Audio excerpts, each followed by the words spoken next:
নিত্য মূর্ধন্য স বা স্বভাবতই মূর্ধন্য স ব্যবহৃত হয়েছে কোন শব্দে? বাসন। এখানে কিন্তু কোনো নত্যবিধান বা সত্যবিধানের নিয়ম ব্যবহার হয়নি। বাংলা বানানের কোন ক্ষেত্রে নত্যবিধান প্রযোজ্য? তৎসম শব্দ। নিচের কোন শব্দে মূর্ধন্য ন এর ভুল প্রয়োগ হয়েছে? রন্ধন। এখানে রন্ধন শব্দটাতে আপনি দেখবেন শেষে মূর্ধন্য ন এর স্থানে দন্ত ন হবে, কারণ তবর্গীয় বর্ণের সাথে কখনোই মূর্ধন্য ন হয় না, সো মূর্ধন্য ন এর স্থানে দন্ত ন হবে। ধ্বনি বিপর্যয়ের উদাহরণ কোনটি? পিশাচ থেকে পিচাস।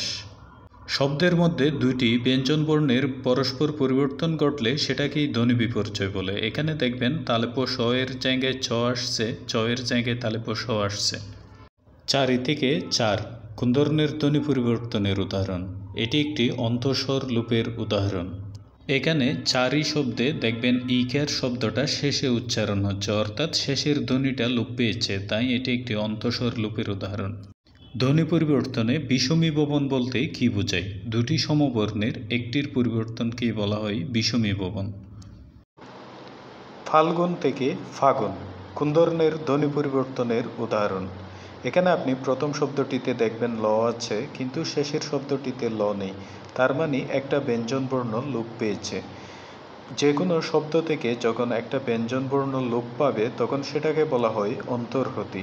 বানানের নিয়ম অনুসারে নিচের কোনটি অশুদ্ধ?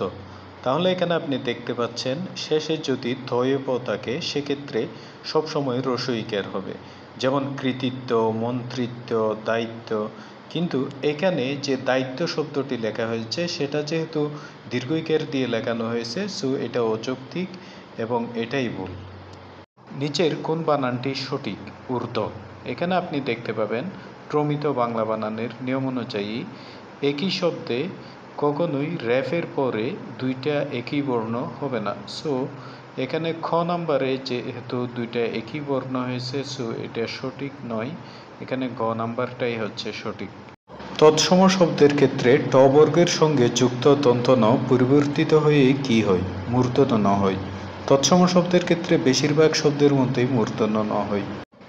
দাইমা থেকে দাইমা কোন ধরনের ধ্বনি পরিবর্তনের উদাহরণ? এটি একটি ব্যঞ্জন বিকৃতি। এখানে দেখতে পাচ্ছেন দ শব্দটা, দ বর্ণটা পরিবর্তিত হয়ে দ হয়ে গেছে। এক্ষেত্রে এরকম যদি পরিবর্তিত হয়, একটা ব্যঞ্জন বর্ণ যদি পরিবর্তিত হয়ে আরেকটা ব্যঞ্জন বর্ণ হয়, সেটা হচ্ছে ব্যঞ্জন বিকৃতি।